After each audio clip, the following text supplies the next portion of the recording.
Yes.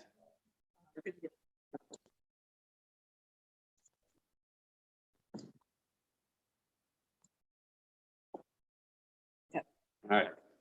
Thank you so much. Last year was a wonderful year of service. All of us had challenges. The equivalent of food that we put out to the community was enough to create 2.5 million meals.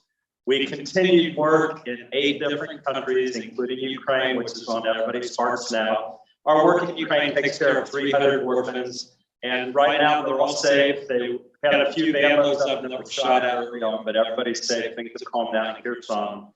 But it's really difficult over there. Every single person that we know has known a relative or friend that's already been killed in the conflict. So it's thousands and thousands of civilians in addition to military casualties. So all we can do is pray for that difficult situation. Their faith is really strong.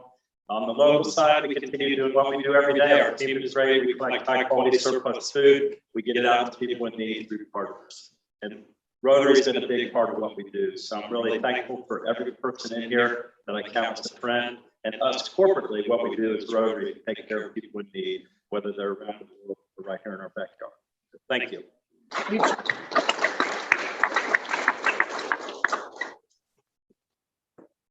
It seemed like the other day when these 2 young women came to Rotary, and that other day was 10 years ago. And they had this great idea of put together these backpacks for kids. And they said, we got 12 kids we want to serve. And it's hard to believe 10 years has come and gone. And it's great to see the growth that Go Pantry has had over the years, and the outstanding work that they're doing. So it's an honor to be with you guys on this journey and looking forward to another great 10 years. That's if you don't mind.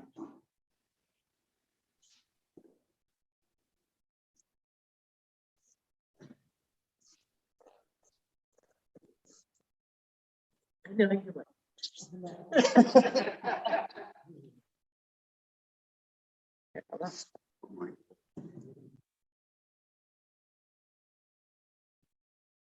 Okay. All right. Thank you. Well, thank you all for having us here today. We are celebrating our 10-year anniversary. Laura and I are very much dumbfounded that this has come, that we've been here for 10 years. Again, like we stated, it was 7 kids 10 years ago working out of their basement. And the Rotary has been with us from the beginning. So we can't do this without continued support from our community. This would not get done. Now serving over 650 kids. And depending on the time of year, 4 to 5 counties in Evelyn Grant, we're in Dearborn, Indiana as well now with our backpack program. The Go Box program is to feed those children for spring break, Christmas, and 6 weeks of the summer. Over Christmas, we distributed 1,200 boxes, which equates to about 4,000 people that are the child and their family on our Christmas break. So again, we can't thank you enough for the continued support. Thanks for celebrating our 2 years with us and letting everybody know that too. We're pretty excited about this. Thank you.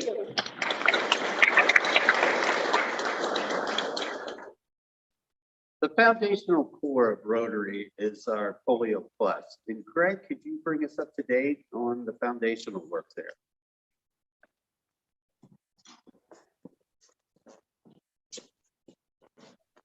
Over here.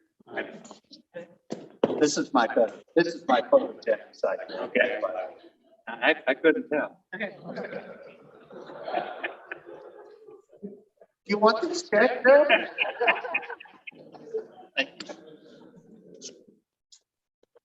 The Rotary Foundation is the face of us. It's the face of Rotary across the world. Part of what the foundation has been working on since 1985 is the eradication of polio. Last year, worldwide, there were 61 cases of polio. That's down from over 300 in 2020. So far this year, there have been 0 cases, and Afghanistan is really the only country left where it's a huge problem. That's a big difference from where we were. But we've been saying it for a long time, but we really are this close to conquering polio. And now once a country has been polio free for 3 years, it's declared polio free. Which would mean sometime 2024, 2025, 2026, we could be looking at the end of polio. So thank you for the contributions that you give. When people say to me, what is Rotary? My favorite answer is we're the largest pay-it-forward organization in the world. We take these contributions and we use them to pay forward and make somebody's life better. Half of it will come back to this district in 3 years. And it'll be money that we can use as a club to support the things that are important to us, like Go Country, like, why did my mind just go dead? That's the tradition. And we've done that several times. So thank you. I appreciate it. I'll get to the foundation. A few weeks ago, I gave out a Paul Harris pin. Everybody that might not know, every time you give $1,000 to the Paul Harris Foundation, you get another little pin. And I'm going to give one to Greg today. This man definitely puts his money where his mouth is, because I've never given one that had 8 knives on it.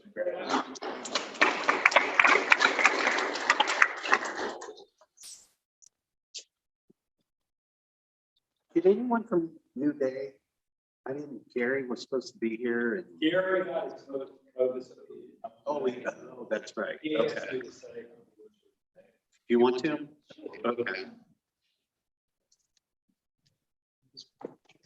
Gary is a great horse trainer. I don't know if you know that, but he's got a wonderful relationship out there. Our team was out there a couple of weeks ago, and they do all equine therapy, addressing a lot of mental health issues for children. The best story that Beth told us was about a young selective mute girl. When she came to New Day Ranch, she absolutely would not speak. But after working with the horse, her concern for the horse who got hurt, it was like the 3rd or 4th time when she went there, she actually said again, is the horse okay? And it broke this selective silence. She went back to school, and now they say it's the loudest lunch table. Then she's there jabbing all the time. So she came out of her shell through the work of New Day Ranch. And they work with so many underprivileged kids and do a great job. So Beth and her team are fantastic. And Gary, sometimes pat him on the back because he volunteers a lot of time. The horse actually likes him. He found a group where people like him. So that's cool. Oh gosh. All right. Good job. All right, here, we'll do like a. Take it for Gary. Yeah, we'll take this one for Gary. One more. Sorry. All right, thank you. Lastly, Kelly Rose from Welcome House. We really appreciate you being with us today. And please bring us up to date on some of the great work that you're doing.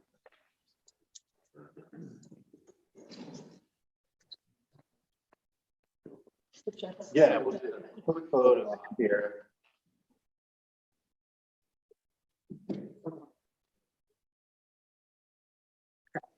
Thank you. Thank you so much. Hi, everyone. Thanks for having me. I was telling a couple of people this is my first time out in public doing a speaking engagement. So I'm like a little nervous, which normally these things do not make me nervous.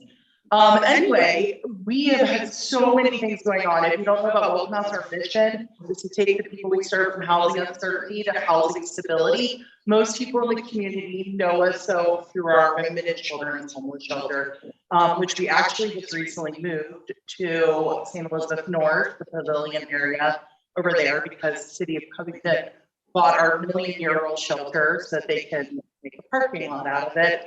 But anyway, I feel like we got the better end of the deal because this facility is a lot better. With that being said, too, we are in the middle of an $8 million capital campaign project where we are rebuilding our shelter for women and children, along with making it an all-encompassing center. Right now, Welcome House is sort of scattered throughout buildings throughout the city of Covington. So we will be a one-stop shop for the men, women, children, and families that we serve. Also during the pandemic, we took our services south, and now we work in the Buffalo Trace ad district, as well as the Lake Cumberland ad district. So you'll notice, like, if you look at our branding, we rebranded, we have a new name, it's actually Welcome House Inc. We dropped the Northern Kentucky because we're expanding our services. Our goal really is to become the premier homeless provider throughout the whole state of Kentucky.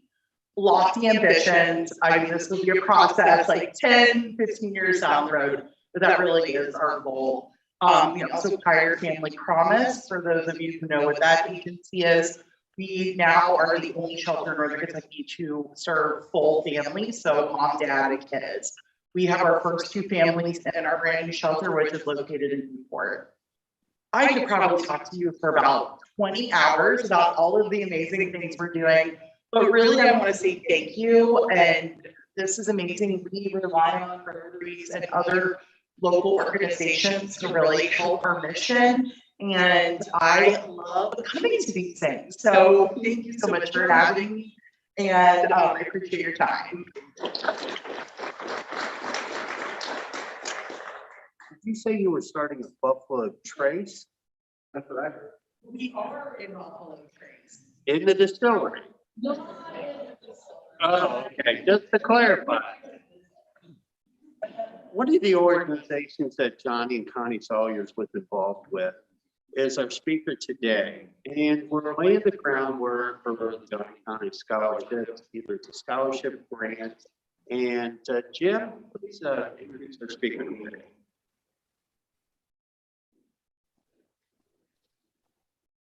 There, let's see him.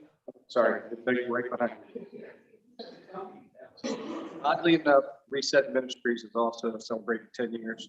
It's my honor to introduce the CEO, the CFO, the CEO of the entire project.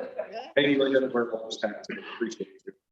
Erich's mission is to change lives impacted by alcohol and drug addiction. He lost 2 siblings, a close friend with the disease, and thought he might lose his own. His personal recovery journey began over 25 years ago when the Lord began radically changing his life. Erich started working in the nonprofit sector while living in the Philippines in 2009. He became involved with several charities focused on helping children, raising both awareness and funds. He also helped build a school on shipping containers for children whose families live nearby. He also has over 20 years experience in the business community and has primarily led marketing and business development efforts, working with top firms and organizations in the area.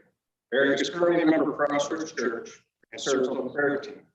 Erich has obtained a Bachelor's of Business Administration, Marketing, and Operations Management from the University of Cincinnati, and an MBA from Northern Kentucky University. It's my honor to introduce Erich.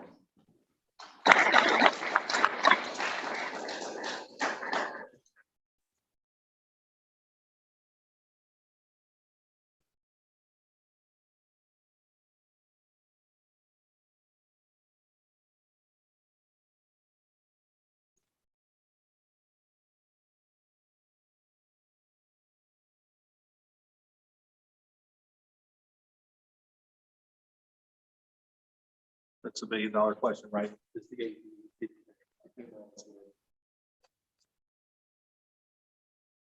Well, that's working. I'll go ahead and get started and just say thank you for having me. A big part of the work that we do is just connecting with people. You don't have to raise your hand, but most of the folks are impacted by addiction, whether a family member, somebody at our church, somebody in the community.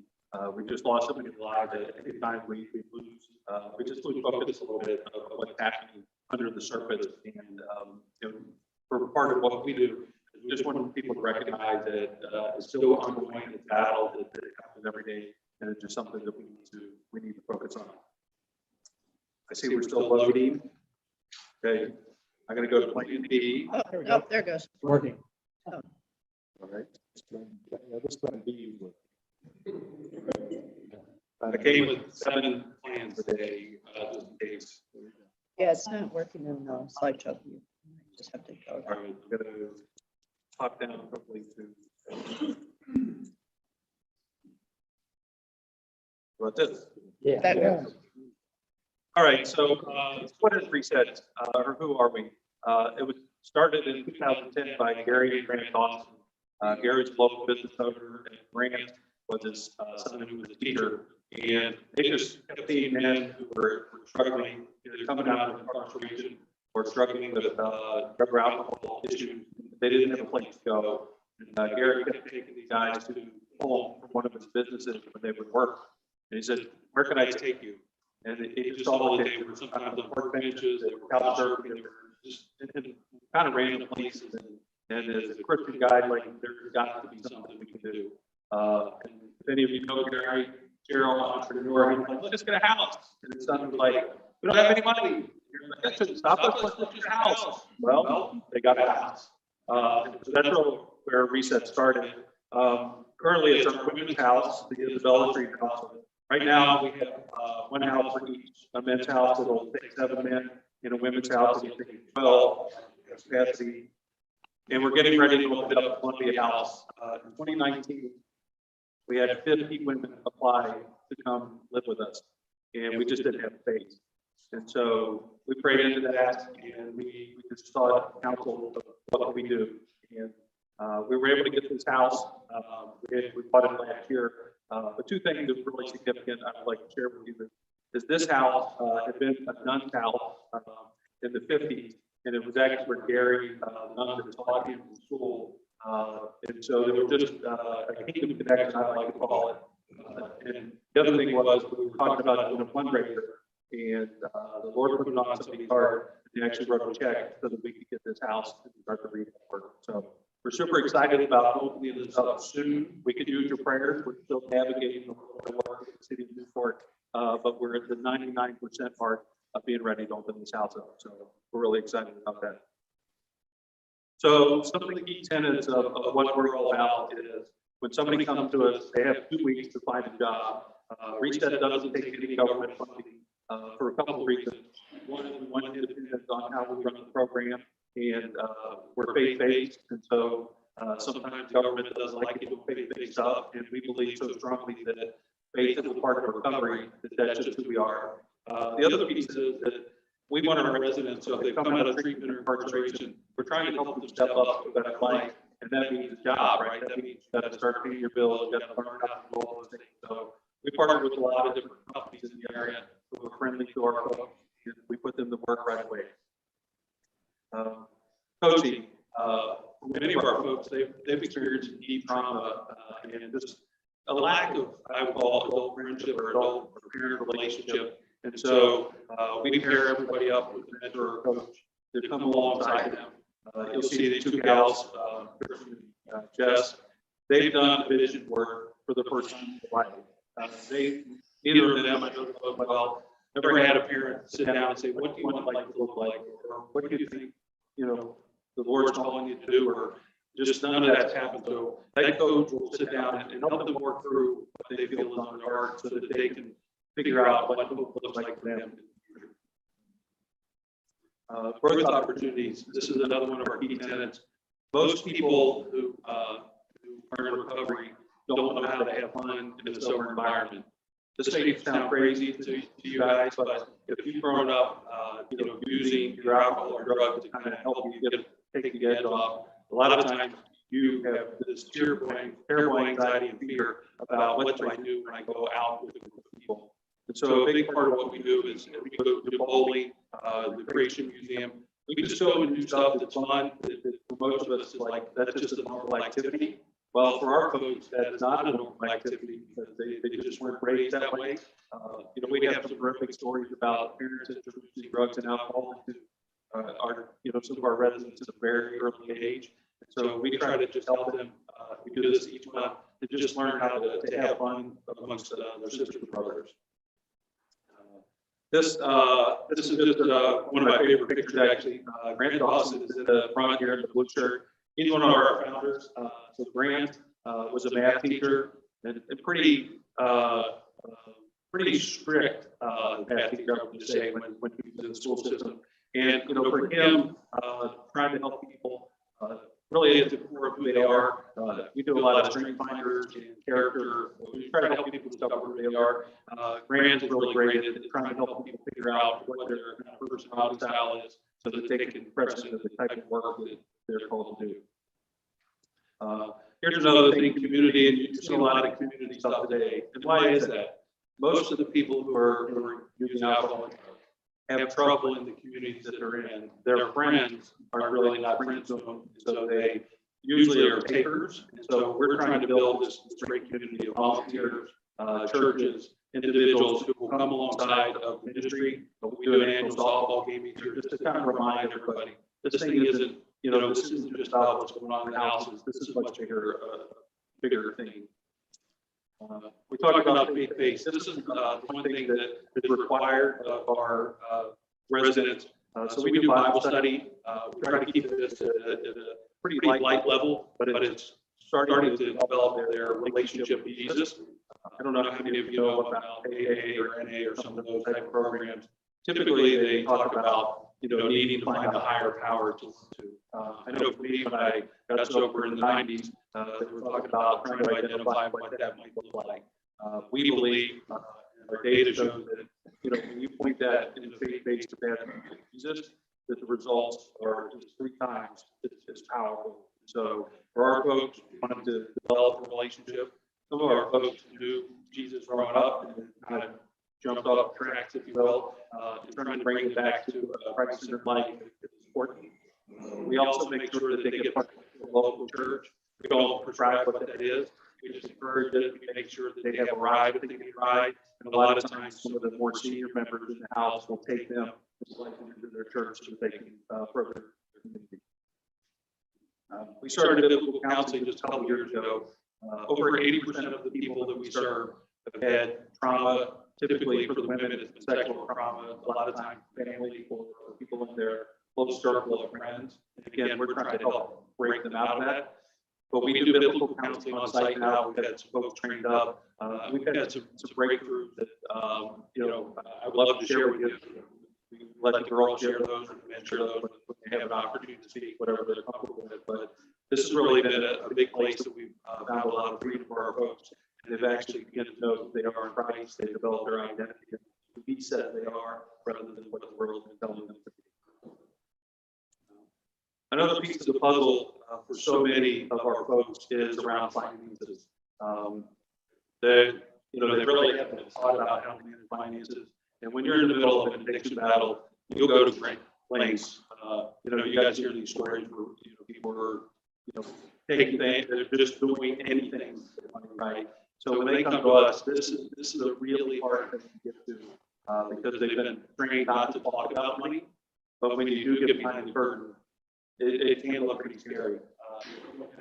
There's tools to figure out how to move it ahead. A lot of times our folks are just paralyzed in this. So one of the things we try to help them to do is get a bank account, make a budget, and begin chipping away at their financial problems.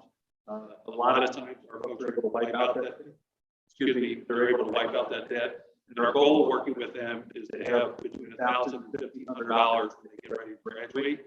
So we try to help them find an apartment and just kind of get on their feet financially. They need some money to do that. We also do something partnering with them. If they put a certain amount, add to that. So it's one of the greatest savings programs. They'll never find an accumulation like that outside, but we just feel like it's that. So what's it look like for a resident? So when somebody moves in, that first 30 days can be really hectic, really busy. And so we're trying to see what paperwork they need. Do they have a driver's license, social security card, birth certificate, all the stuff that somebody would need to get a job. So this is pretty intense, for our folks. They're getting acclimated to the house. They're getting a bunch of new roommates. And a lot of our folks, when they come in and see our houses, they're surprised because they've never lived in a house as nice as the one that we have. And so there can be a little bit of like, well, what's in it for you guys? Why are you doing this? If you know anything about sober living environments, for-profit models typically would have 4 or 6 people in a room. We never put more than 2 people in a room because it's not about the finances for us, it's about life change. And so that first is just a critical time to get settled in. From that 30 days through that 6 months, and now they're working, they're going to church. We have personal development classes on Thursday nights, so again, for finances. We're teaching them how to be a good worker. We're talking about emotional health. We had a doctor coming in recently about how to deal with trauma, grief, and some of those things. So we're building into them. They're progressing. The other thing we do house chores, so they're taking care of the house. So you're just learning life skills that you probably missed out on. At 6 months, we sit down with them and talk to them about, there's really 2 tracks that they can take. We have a 9-month track. A lot of the time, the ladies that come to us have kids, you know, whether foster situation with grandparents, and that's 9 months really is the opportunity for them to figure out how, if they're able to get their kid back, how they need to do that. Sometimes the judge is involved, and so they've given them a window of time to kind of get life sorted out. Otherwise, their children are going to be adopted out. And so we're about connecting the family best we can. So we really work with them to try to make that happen. The 18-month track is what we call the certification track. So again, it's giving people more time to be built through, but also it brings a lot of stability. Sometimes they'll become the house manager, so there'll be some leadership coaching and just trying to help them see themselves differently. Because one of the things most of us see is, you know, if we're being honest, we see somebody who's struggling, then we see ourselves somewhere up here, right? That's just what goes on. And we want them to become equals. And so we try to help them see that they're like the rest of us. We all have things we're challenged with, and not to be less than. That 18-month really goes a long way in trying to help people pass that. I need help. Because that's a little bit how we treat folks, to how can I help others. When they start giving back, they find tremendous. So what's this all about? Really, I call it the ripple effect. This picture that you'll see was a dad and his wife who had enough. Kelly, the gal in this picture, they had been through this so many times with her that they were not going to let her daughter be involved in her life. They had custody of her, and this was a hopeless situation by all accounts. But we serve God that had other ideas about this. So Kelly came to us. She worked the program. She had a couple of steps, but she found her footing, and this family has been reunited. The parents, what they thought was lost, was found. So they got their daughter, granddaughter. So Kelly's reunited with her daughter. And so this is the picture of what we're trying to create for everybody that comes through set forward. We want them to be able to be reunited with the family they've been journeying with. We all hear those stories, right? So people are just kind of sick and tired. Well, we say people need a chance, so that's what we said about. We want to give them a chance to break through. A couple other quick things, and I'll take some questions. We can do a clothing connection now, and that started out. Our residents don't have stuff when they come to us. You know, sometimes they'll have a hefty trash bag with a little bit they might have, or coming out of purse. A lot of times they don't have anything. So we started collecting clothes, and that's just multiplied. So if somebody comes to us, we can take it to the Bridge Church. They've given us some space. So we have clothes there. We also take and sell the clothes. We do a quarterly sale. So this actually has turned into a little bit of a social enterprise. We actually, any of the leftover clothes, I'll call them, we bundle those up. We've actually worked with Roger to keep the master provisions. So we'll take and sell those, or I think some of those are shipped overseas. But this is part of this is Gary Dawson, one of our founders, saw a need. It's like, how can we do something? Our residents can go and work there. So we're trying to teach them what it's like to be a part of the ministry. You know, this is one of the places sometimes businesses or churches will get involved and do a clothing drive, and then, you know, we go and pick out clothes for our residents and kind of work with the rest of the citizens there. A couple of opportunities. The Columbia Street House. It's not about the house, but there's some interesting history that I'd like to share with people. Is the house was built in 1910 to a position, happened to be the mayor of Newport, I guess, a couple of times, and also the governor. But one of the things that he did is he had a stained glass made of his daughter. So as you come into the building, you'll see the stained glass of his daughter. And what I've been showing people is I have a jar of broken stained glass. And as the girls come in, when they first move in, one of the things I will do with it is say, look, I know that you're broken. There are places in your life that you don't think can be restored. But I want you to show you what a father would do for his daughter. A father, the God that we serve, created you in his image. So there's this beautiful piece of stained glass that is there in the entryway. So we want to remind the women that come through that house that they can be restored, no matter what their life looks like. So if that touches your heart in any way, I invite you to just come out and check out what we're doing. We'll have some of the residents there so you can ask questions. But again, we're just trying to show people what happens in the community there. The other piece, I think one of the gentlemen asked me about finding contractors. We've been working on this project for about a year. I did do it right. I did get an electrical contractor, a plumbing contractor, but the rest of the work has been all volunteers. So last year we had over 6,000 volunteer hours in this house. And so this really has been a key project. We had several businesses give money. They had a boiler go out within the first 2 weeks. Somebody stepped up and replaced that. Home Depot came out, they were going to do some work orders, and they couldn't because of COVID. They gave us $6,500.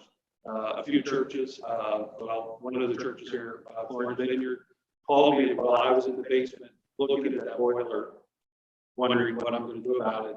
And they called and said, hey, we took up some COVID relief money, and just took a little bit of a tithe from people who could spare that. Would you have a need for $8,500? They did not know we had that house. I could go on endlessly about the amount of people and organizations that have given money to reset.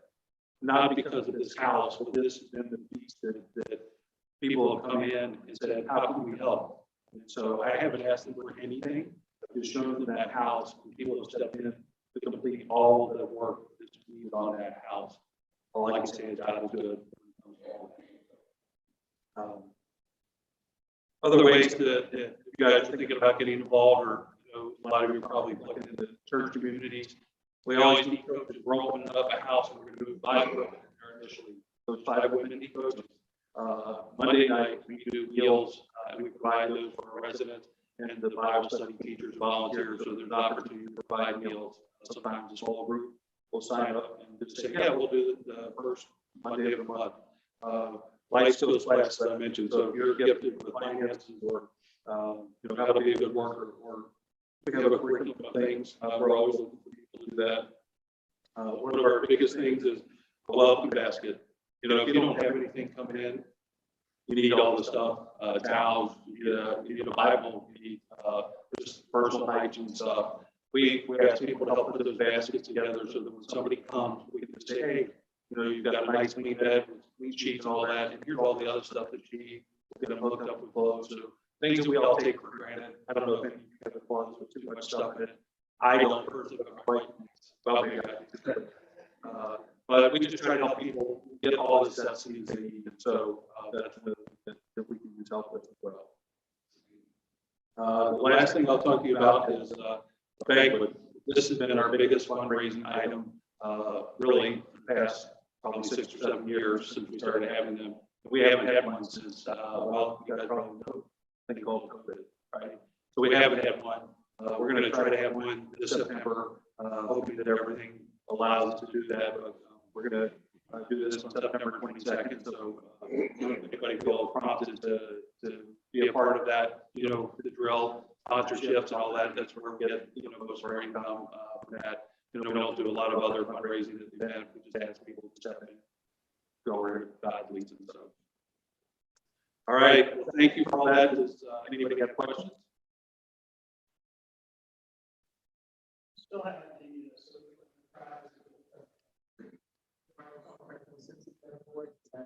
so since we got our voice of grants, one of the things we and Jesse, so they run that. So that is definitely for profit. And so a lot of our folks, especially the men's house, that's usually the place where they jump in, and a lot of other guys that work for them. Yeah.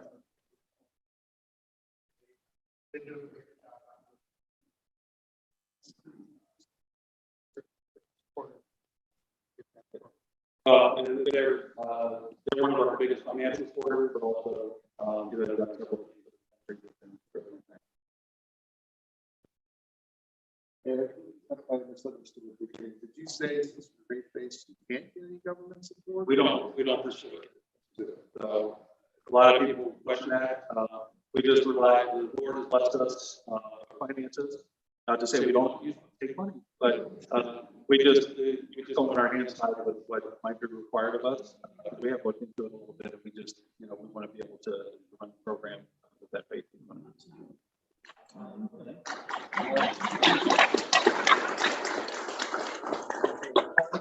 Here for you from Rotary. Okay. Thank you for speaking today.